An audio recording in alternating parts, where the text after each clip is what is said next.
Today, we're updating the pedal board I use with my electric guitars.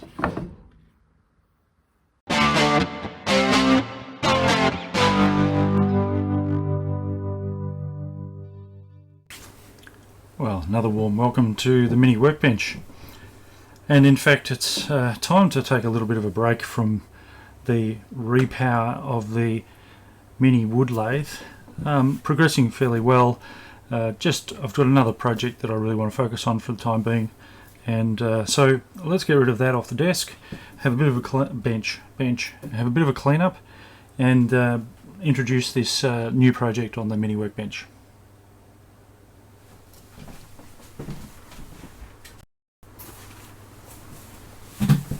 Okay, inside this Target laptop case is my guitar pedal board. The case is surplus from work at one stage in the office. They were chucking out lots of these, having replaced with much smaller computers over the years. So I grabbed one or two cases. This one is actually the better of them and slightly larger than maybe the IBM models, which were a bit smaller, but a surplus case. And it just was perfect for housing my pedal board. Now, those unfamiliar with pedal boards, these are just different effects that we apply to the guitar signal for an electric guitar, or sometimes acoustic guitars, and which just makes different sound effects on the guitar signal. There are some fairly basic ones, although some of these are sophisticated pedals, but there's some fairly basic ones here. Delay, which gives echo type effects on the note, and then the note comes back. This is a reverb, give you a big room and hall sound effects, reflections off the walls of those. This is a tuner, so the guitar plugs in here and I get to be able to tune, and while I'm tuning I've got it set up to mute the rest of the pedal board so no one else hears the tuning. There's a compressor there. We have two what we call gain pedals, distortion or overdrive pedals. These aren't quite distortion. Distortion is a bit more a heavier sounding effect, but this is the crunchy sort of guitar sound, emulating a overdriven guitar amplifier. And there's chorus and tremolo there as well. So there's a particular signal chain. This is set up actually to be stereo. You can see some stereo signals, and I send that stereo signal, in fact when I use this I pull it out of the case, I send that stereo signal, sorry it's on the back, out here left and right. And where I actually use this, I actually send one of the signals to the house mixer, so that's the sound that goes out into the building where I play occasionally, and the alternate one is actually used just for my own local monitor on the floor, which is just a wedge style speaker. Now that's been sort of adequate. We don't get a great sound quality by taking half of a stereo signal, and there's some things missing in my chain that actually make up a really nice guitar sound. So for example, the sound of an actual tube amp, it's not here, there's no tube amp in the signal that goes to the main house mix. Also there's no, tube amp would have a speaker cabinet associated with it, and speaker cabinets have their own frequency response and tone in a sense that adds to the overall guitar sound, and they behave quite differently, different types of sizes and brands and designs of speakers, speaker cabinet and cabinets as well. So to add those in, a bit of an amplifier simulation and a bit of a speaker cabinet simulation, I've got a couple of extra pedals. So where do I fit them? So the idea I actually have is to consolidate into a double drive pedal here, so instead of two discrete pedals. That will give me a little bit of space to fit a mini version of the compressor in here. Then I'll have a mini version of the chorus, and in fact so here's the mini version of the chorus. It's a different brand, but it's a mini version. And here's the mini version of the compressor, a different brand, TC Electronic. So this will end up here, double overdrive pedal here, or a dual overdrive pedal here. This chorus pedal somewhere up here.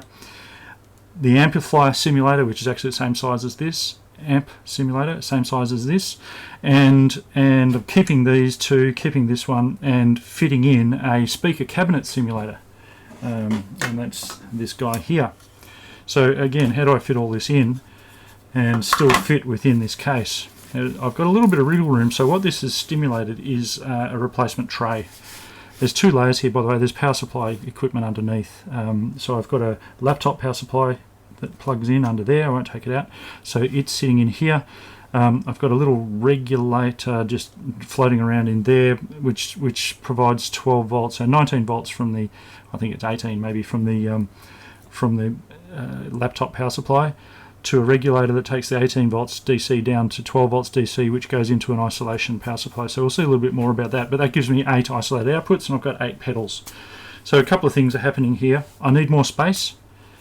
I need the space to fit inside this case, because I quite like this. It's a handy case. It's got spots for carrying cables and maybe sheet music and things, and there's a capo there.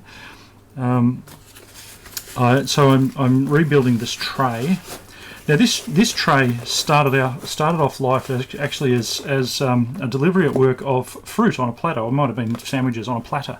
So that's where this particular tray came from. It just happened to be the right, a nice size to fit this layout. This has been through a couple of iterations already with different combinations of pedals over the long period of time that I've actually had this pedal board. So this is the current iteration. I'm pretty happy with the sounds, which is why I'm just replacing, for the most part, existing pedals with sort of existing similar type. Yeah, trying to get everything smaller. Now I could actually get a smaller tuner, but I think I've worked it out. Now my technique for working out is mostly physical, but also just using images of these pictures. I don't have a sophisticated CAD version or drawing package version of this. Probably could, but I don't have that at this point in time.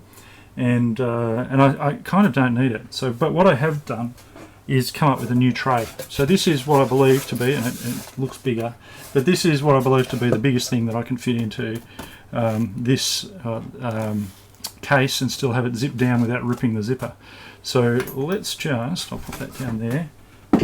Let's just take this board out and a couple of fillers that I've got in there, because we don't need those. Put these aside.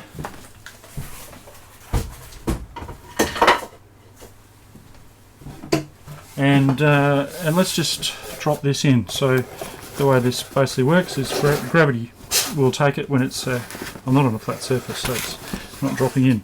So that's in, folds down, and it's tight, but the zippers go around and they're not fully strained. So that's the maximum size I can fit in without modifying the case. Strictly speaking, I probably should have ditched the case and made something different. The original thought was, because I had so many things to fit in, the original thought I had was actually to build a solid box, which was going to be a little bit larger, and just have a lid, and you take the lid off, and the pedal board's there. But I've actually spent a bit of time and worked out how to fit it all together. I'll get the diagram and we can talk from that. Okay, let's just talk briefly about the tray before we talk about the design and layout of the pedals. The sides are actually hardwood. They're made from, in fact, this is 19 by 45 that I actually resawed on the bandsaw and ran through the drum sander to get it down to thickness, and then I've just glued them end to end, butt glued, so you can see the two pieces there, and then that makes up the sides, and obviously I've trimmed them down to fit. I think this one was not glued, so that's the raw height of the material. So the sides of the hardwood. The base is actually reclaimed old plywood, pine-based plywood. I had to do some repair. There's a section here of veneer that I had to repair. It's water damaged. It was basically the back of an old wardrobe. It was covered in stickers and all sorts of stuff when I got it off the walked past it one day on a hard waste collection, and yeah, water damage and whatnot. But I've used it for all sorts of projects, and it's about this much left, so it's getting another run. So that's just perfect for this situation, and it's made a nice robust version of the fruit tray that we have previously used. Now, the design process I mentioned before is basically visual and physical. So visual, using these photographs that I've just got off the internet of the various components that I'm using, and putting them into a tray, fitting them in, and just playing around with clearances. Now, I had to manually scale these, and it didn't take long. It's just visually scaled to see if we can get them. So the pedal board itself has these components in it. We've got, we'll talk about signal chain a little bit later. But that's the upper layer, or the top view, and underneath this section will be power supply components.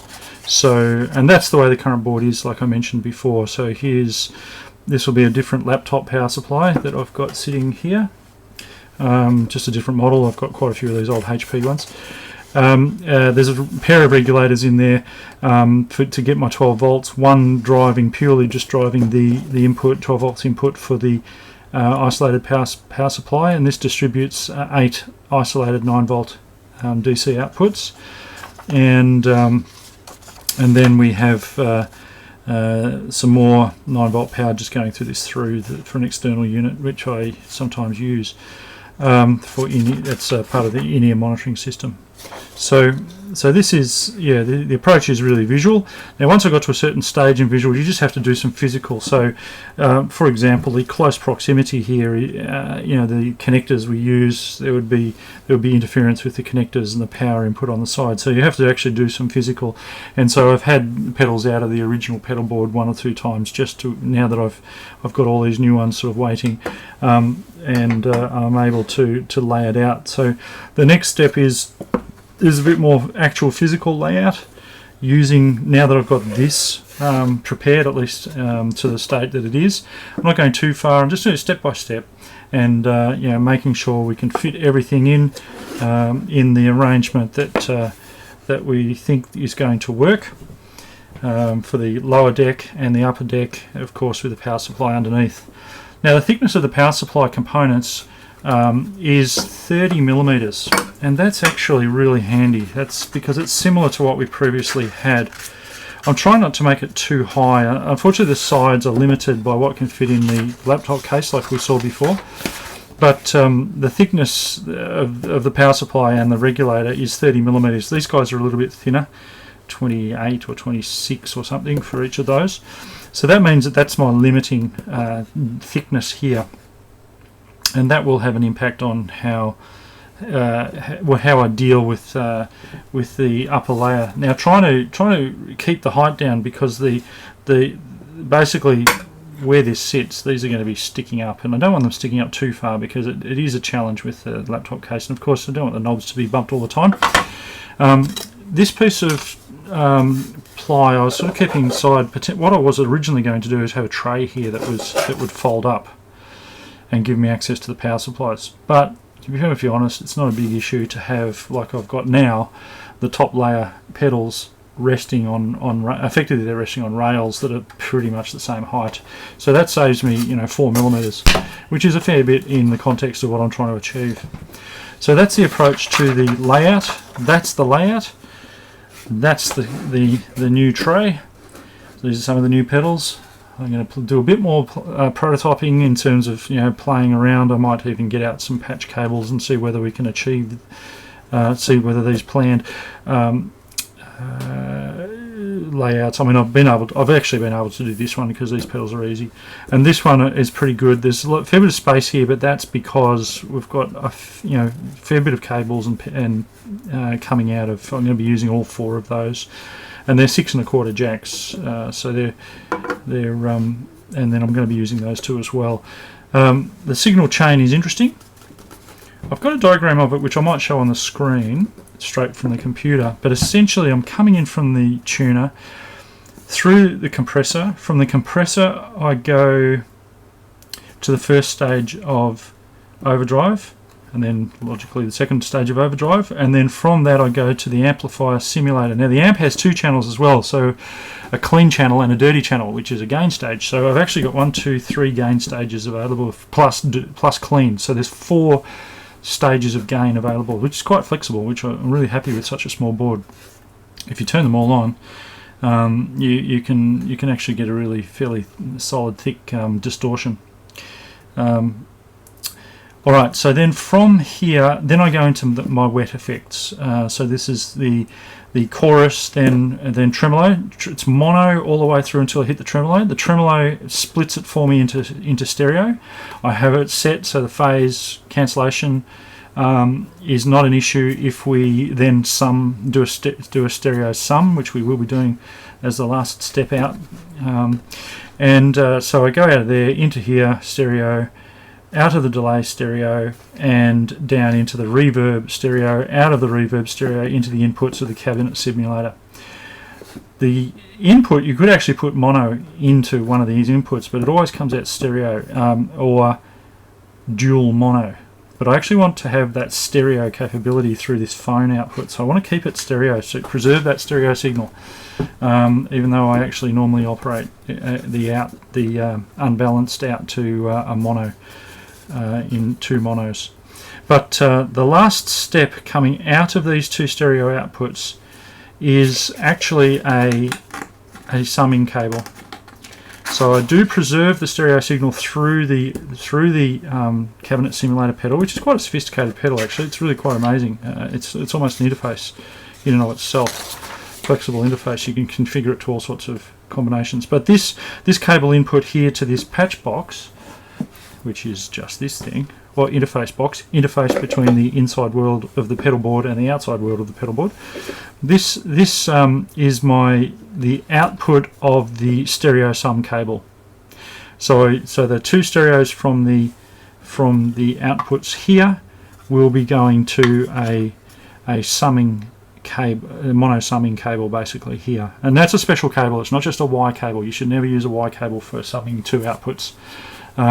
And so Ys are okay for taking a single output and turning it into two, but taking two outputs and turning it into a single input, you should use a proper summing cable which has a pair of resistors in there to prevent back signals going back the wrong way. One channel driving the other back into the source. So that's where we're heading. This little patch box here has that headphones output from here straight into this side, and then coming out as a 6mm for the same phones jack, and that's to allow me to use that as a line level output stereo on the TRS tip ring and sleeve. This one here is just 12 volts through, or in fact whatever voltage through, from the inside world to the outside world. So we see maybe 12 volts coming through here out to this device. And then this is just a Y inside here. So I said you could always Y outputs, but you can't Y two outputs to a single input. So we can Y this, and so that doubles our summed mono signal for two different uses outside of the pedal board. So I get my stereo sum with cabinet simulator, and with cabinet simulation and with amplifier simulation to make a really nice mono sound coming out of the pedal board for insertion directly into the mixer for the house mix. So that's the summary of what I'm trying to achieve. So it's sort of sophisticated what I'm trying to achieve in a sense, preserving the stereo, allowing me to have multiple monitors, direct insert, and also keep it all within this small footprint. So now I'm going to have 1, 2, 3, 4, 5, 6, 7, 8, 9 devices from 8 9-volt outputs. Now the good thing about this tuner pedal is that it has, well, this is a similar brand, but it has an input, but it actually has right next to it a parallel output of the 9 volts, so it shares, so you can actually daisy chain an extra pedal, which I will probably send to this pedal here, which is fairly low current, but also it's an analog only pedal. There's issues. One of the reasons why you use isolated power supplies, individual isolated power supplies for these pedals is particularly with the crosstalk and the digital pedals. There's some high frequency stuff that unfortunately gets back through the power and can be shared and cause problems with noise and hissing and whatnot in the pedals. So by having that was one of the best upgrades I did to the previous pedal board, was actually putting in that isolated power supply. This one's actually a fairly cheap one. I don't think this particular model is available from that company anymore, but it's a fairly cheap one, but it's really served me well, and I'm very impressed with it. So I'm sticking with that, and it just happens to fit in quite nicely into that lower layer for what I'm trying to achieve. Alright, that's a bit of background, and that's where we're heading. I think what I'll do is stop this video here. Thanks for watching, and stand by for another update on the great pedalboard replacement program. Live from the, well, maybe not so live when you're watching it, but live from the mini workbench.